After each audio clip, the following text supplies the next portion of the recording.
Terima kasih. Assalamualaikum warahmatullahi wabarakatuh. Waalaikumsalam warahmatullahi wabarakatuh. Alhamdulillah wa syukurillah. Wassalatu wassalamu ala asrafil anbiya'i wal mursalin wa ala sayyidina Muhammadin wa ala alihi wa sahbihi ajmain. Rabbi shrah li sadri wa yassir li amri wa hlul 'uqdatam min lisani yafqahu qauli. Alhamdulillah. Kita jumpa dalam keadaan sehat walafiat dalam suasana yang teduh. Kenapa kami mengambil tempat ini? Karena ini simbol dari tempat yang biasa kelas menengah berada di sini. Habis pulang kerja, nongkrong di sini.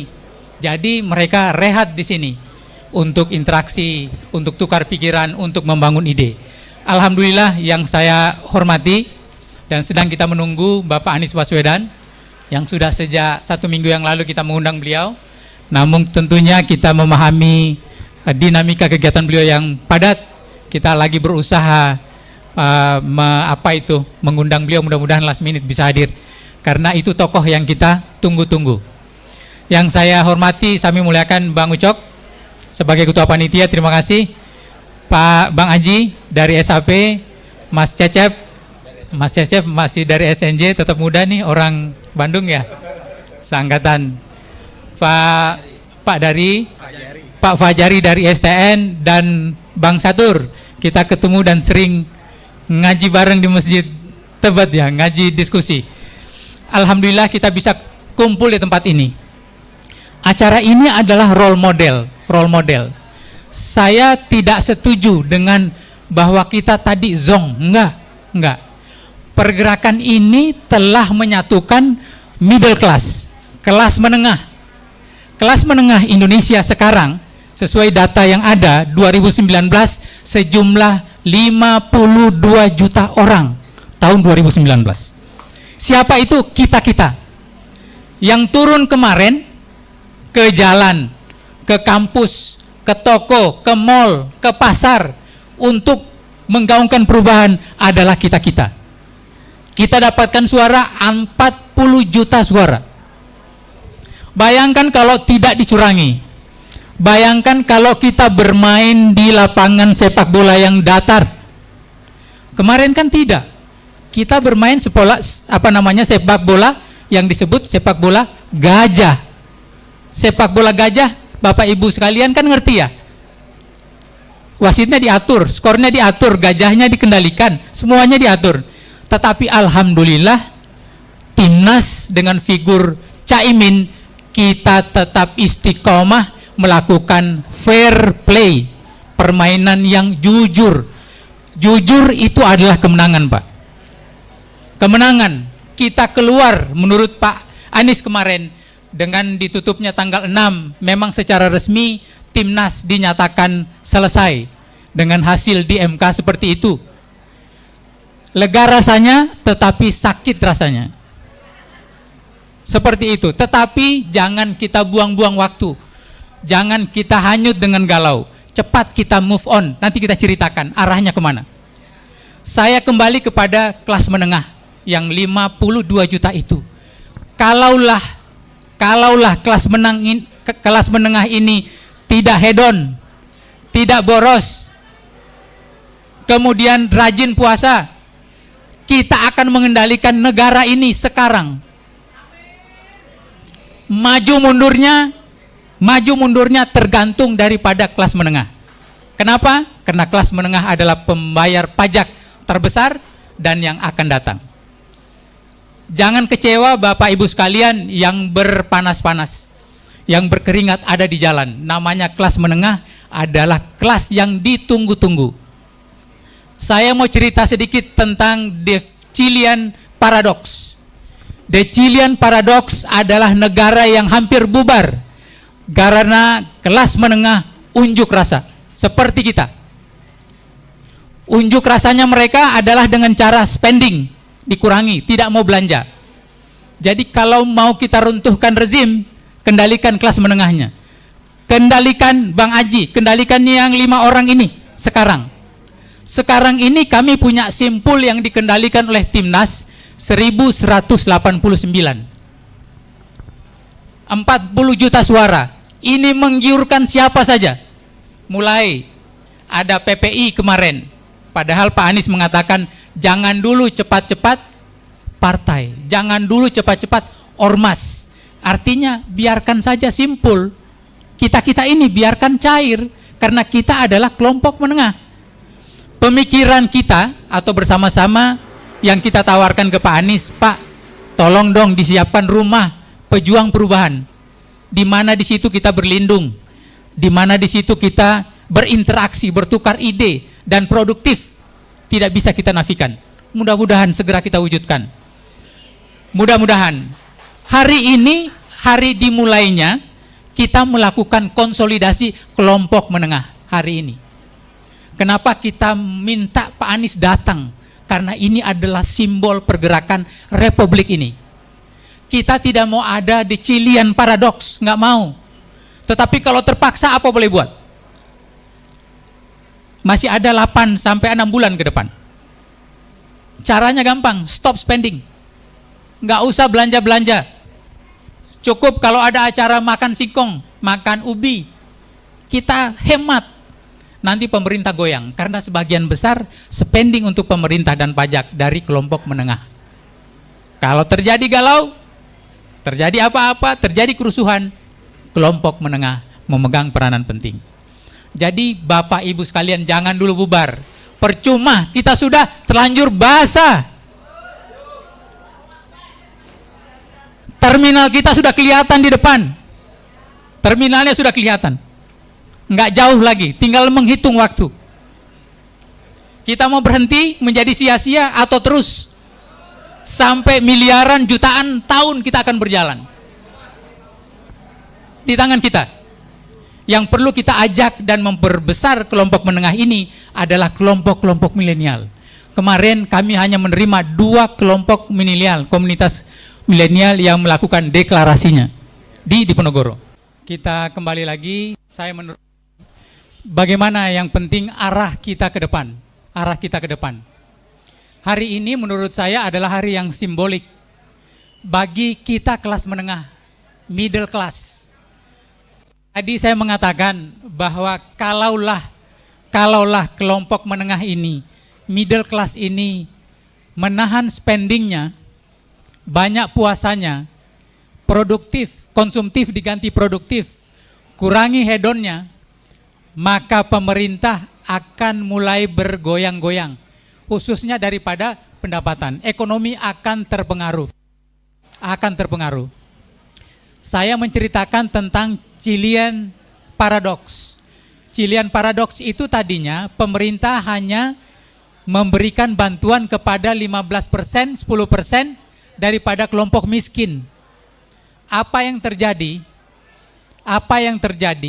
Kelompok menengah akhirnya bereaksi karena yang paling banyak memberikan sumbangan ekonomi adalah kelompok menengah. Terjadi friksi antara kelompok menengah dan kelompok yang di bawahnya. Sebentar lagi kita akan melihat kebijakan pemerintah yang makan siang gratis. Setuju nggak? Setuju. Di satu sisi, sektor itu adalah sektor yang tidak produktif. Tidak produktif kalau kita kaji betul. Mestinya bantuan itu diberikan kepada sektor real.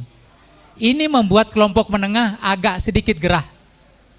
Mestinya diberikan kepada kelompok menengah di sektor produktif. Nanti hasilnya baru diberikan ke ke kelompok yang lebih kecil.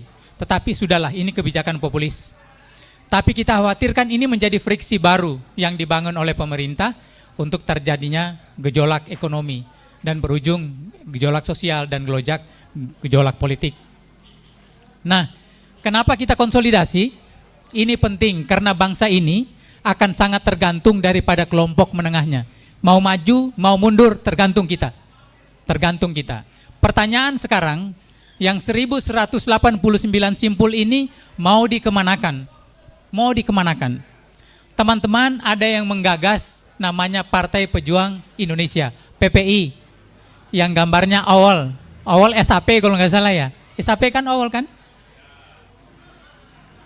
Seperti itu, beliau tidak setuju. Ormas beliau tidak setuju. Kemarin saya dikirimin, saya dibully. saya termasuk, maaf, nominasi jadi ketua umum Partai Akurat. Saya juga heran, dari mana ini Partai Akurat? Angkatan muda, penuh semangat. Saya bilang, siapa aja yang dinominasinya? Pak Kapten Saugi, Pak Kapten, siapa lagi? Pak Anies. Waduh, mati nih saya bilang, ini kelas berat ini. Ini grup neraka ini. Melawan Kapten aja nggak mungkin, apalagi lawan Pak Anies. Nah, kalau begini jadinya berarti saya juga bisa dong didorong jadi DKI 1. Kira-kira kalau Pak Anies jadi DKI 1, saya didorong DKI 1, Bapak Ibu sekalian milih yang mana? Milih yang mana? Jadi bingung kan? Jadi bingung. Nah, kalau saya dipilih nanti saya pilih Pak Anies. Mudah-mudahan. Artinya, teman-teman kita pejuang perubahan kelas menengah ini sedang mencari bentuknya. Nah, pemikiran kami, pemikiran kita semua kalau disetujui, kita cukup membangun rumah-rumah pejuang perubahan. Isinya adalah simpul-simpul yang ada sekarang, berdaulat. Karena teman-teman simpulkan orang-orang penting semua kelas menengah. Ada manajer, ada eksekutif, ada direktur. Siapa yang bisa mimpin? Ya dirinya sendiri. Jadi menurut saya, kita tetap saja di jalur rumah perubahan. Kalau disetujui. Ada yang memang membangun ormas, silakan. Partai, ya silakan. Tapi juga apa manfaatnya ya? Apa manfaatnya? Toh Pak Anies tidak mau diusung oleh partai ini, tidak mau jadi ketumnya. Maka menurut saya untuk sementara coba kita berkumpul di rumah-rumah perubahan.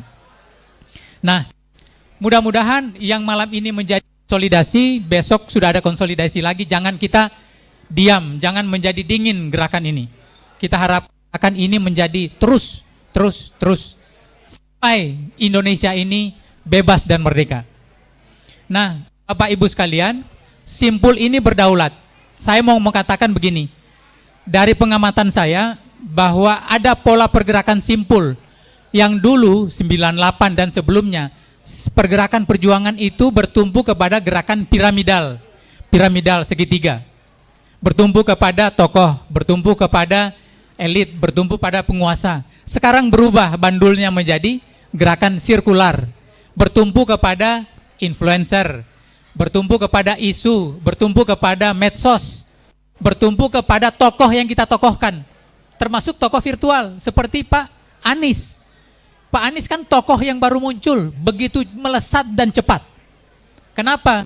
Figur beliau yang betul-betul amanah, well spoken, cerdas, integritas, sehingga di hati masyarakat itu langsung dalam kurun waktu yang sangat singkat. Tokoh-tokoh yang lain menjadi redup. Coba, malam ini mungkin hadir sekitar Pak Sarul berapa? 300-400 kah? Karena tadinya memang Pak Anies mau datang. Beliau mau datang. Seminggu yang lalu sudah kita hubungi. Tapi mungkin dinamika beliau kan sangat tinggi. Kita maklum. Tetapi memang gunanya adalah kita berkumpul di sini untuk silaturahim. Kemudian kita berinteraksi. Jadi beliau adalah tokoh yang sekarang sedang orbit. Tokoh yang lain tidak. Kecil-kecil semuanya. Dan perlu kita jaga. Karena beliau adalah, kalau di TikTok itu manusia yang termahal di planet atau di Indonesia. Harganya 400 berapa miliar itu ya? 479 miliar. Mahal. T mengalahkan Messi, mengalahkan pemain-pemain top dunia, Ronaldo udah kalah semuanya. Mahal tokoh ini. Jadi betul-betul kita sayang, kita pelihara, dan kita dukung. Di mana saja beliau posisinya, nanti kita dukung, insya Allah. Jadi jangan kita bercerai-berai. Sekali berpihak, tetaplah kita berpihak. Tetap kita berpihak kepada yang benar. Sayang kalau kita mundur, sudah. Kita adalah orang-orang yang baik. Kita adalah orang-orang yang amanah. Sayang kalau kita tergoda untuk left, jangan. Kita bentuk suatu komunitas yang tinggi, kita bentuk komunitas yang solid. Nanti kita adakan terus pertemuan-pertemuan seperti ini dalam skala kecil, skala sedang, skala besar. Dan tentunya bukan kali ini saja, mudah-mudahan beliau Pak Anies nanti bisa bergabung dengan kita pada acara-acara berikutnya. Kira-kira itu dari kami, karena nanti jam 7 sudah mulai ada nobar. Nanti kalau ada pertanyaan sisi interaktif saya persilakan. Kemudian setelah acara berikutnya kita akan potong tumpeng beliau dan kita apresiasi kepada Pak Anies, kita buatkan videonya, masing-masing perwakilan Simpul nanti bersama-sama kita berikan apresiasi. Kemudian award kepada beliau. Ini juga terima kasih teman-teman yang berinisiatif anugerahkan kepada Pak Anies Rashid Baswedan dan Bapak Muhaimin Iskandar, Bapak Perubahan Indonesia atau tokoh perubahan Indonesia. Nanti sudah kita siapkan sertifikatnya, plaketnya, nanti kita serahkan secara resmi dan nanti kita sampaikan ke kediaman beliau manakala sudah ada waktu appointment beliau, seperti itu. Jadi itu saja. Terima kasih.